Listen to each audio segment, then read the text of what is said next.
News Bangladesh সংবাদ দিনের শেষে। জাতীয় সংবাদ। জাতীয় সঞ্চয় অধিদপ্তরের সঞ্চয় কর্মসূচিগুলোর মুনাফার হার বাড়ানোর সিদ্ধান্ত নিয়েছে অন্তর্বর্তী সরকার। বর্তমানে জাতীয় সঞ্চয় অধিদপ্তরের অধীনে 4 ধরনের সঞ্চয়পত্রে মুনাফার হার 11.40% থেকে 11.76% পর্যন্ত রয়েছে। তবে নতুন পদ্ধতির মাধ্যমে সঞ্চয়পত্রের মুনাফার হার 12.55% পর্যন্ত হতে যাচ্ছে। আজ বর্ধিত হার নির্ধারণের আদেশ জারি করতে অভ্যন্তরীণ সম্পদ বিভাগকে অনুরোধ করেছে অর্থ মন্ত্রণালয়ের অর্থ বিভাগ। মহেশখালীতে থাকা এক্সিলারেট এনার্জি পরিচালিত এলএনজি টার্মিনাল রক্ষণাবেক্ষণ ও মেরামত কাজের জন্য টানা 4 দিন সারা দেশে গ্যাস সংকট দেখা দেবে। আজ বাংলাদেশ তেল, গ্যাস ও খনিজ সম্পদ কর্পোরেশন পেট্রোবাংলার উপমহাব্যবস্থাপক তারিকুল ইসলাম খান সই করা এক বিজ্ঞপ্তিতে এই তথ্য জানানো হয়।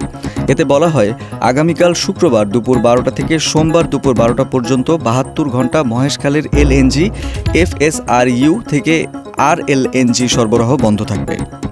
43তম বিসিএসে বাদ পড়া 227 জনের মধ্যে অধিকাংশ চাকরি প্রত্যাশীকে দ্রুতই নিয়োগ দেওয়া হবে বলে জানিয়েছে জনপ্রশাসন মন্ত্রণালয়।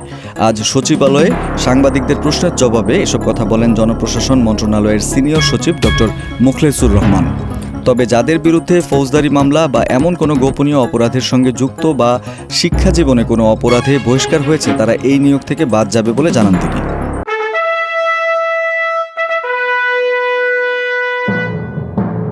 রাজনীতি সংবাদ। দেশে কিংস পার্টি গঠন করে এর মাধ্যমে আওয়ামী দুর্বৃত্তদের ফেরানোর চেষ্টা চলছে বলে অভিযোগ করেছেন বিএনপির স্থায়ী কমিটির সদস্য মেজর হাফিজউদ্দিন আহমেদ। আজ দুপুরে জাতীয় প্রেস ক্লাবে বাংলাদেশ জাতীয়তাবাদী মুক্তিযোদ্ধা দল আয়োজিত এক আলোচনা সভায় একথা বলেন তিনি বলেন, শেখ হাসিনার পলায়নের মাধ্যমে 80% সংস্কার হয়ে গেছে, এখন শুধু নির্বাচনী ব্যবস্থার সংস্কার প্রয়োজন। আন্তর্জাতিক সংবাদ। ফিলিস্তিনের অবরুদ্ধ গাজা ভূখণ্ডে গত একদিনে ইসরায়েলের চলমান আগ্রাসনে আরও অর্ধশতাধিক ফিলিস্তিনি নিহত হয়েছেন। এছাড়া এই হামলায় আহত হয়েছেন অন্তত আরও 78 জন। এখনও ধ্বংসস্তূপের নিচে চাপা পড়ে রয়েছেন অনেক মানুষ। আজ এক প্রতিবেদনে এই তথ্য জানিয়েছে বার্তা সংস্থা আল জাজিরা। প্রতিবেদনে বলা হয়েছে, গাজা উপত্যকায় ইসরায়েলের চলমান হামলায় কমপক্ষে আরও 51 জন ফিলিস্তিনি নিহত হয়েছেন। এতে করে 2023 সালের অক্টোবর থেকে এ পর্যন্ত মোট মৃতের সংখ্যা বেড়ে 45,936 জনে পৌঁছেছে বলে জানিয়েছেন ভূখণ্ডের স্বাস্থ্য মন্ত্রণালয়। তথ্য প্রযুক্তির সংবাদ। শিশুদের মনে যে বিষয়ে ভয় কাজ করে সেগুলো দূর করতে চালু হয়েছে একটি অ্যাপ।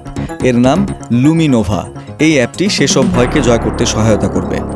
এই অ্যাপটির মাধ্যমে নিজের পছন্দের বিভিন্ন গেম খেলতে পারবে শিশুরা, যা ধীরে ধীরে তাদের ভয়কে প্রকাশ করবে ও সেগুলো কাটিয়ে উঠতে সহায়তা করবে বলে প্রতিবেদনে লিখেছে বিবিসি।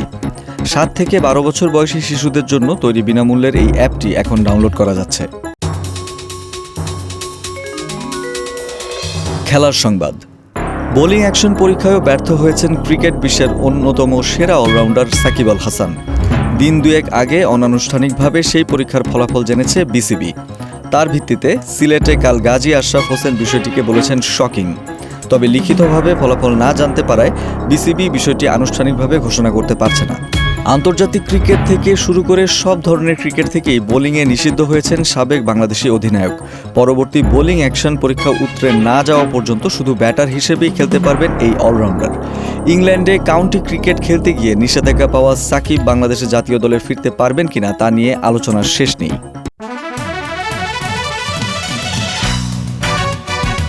সংস্কৃতি বিনোদন।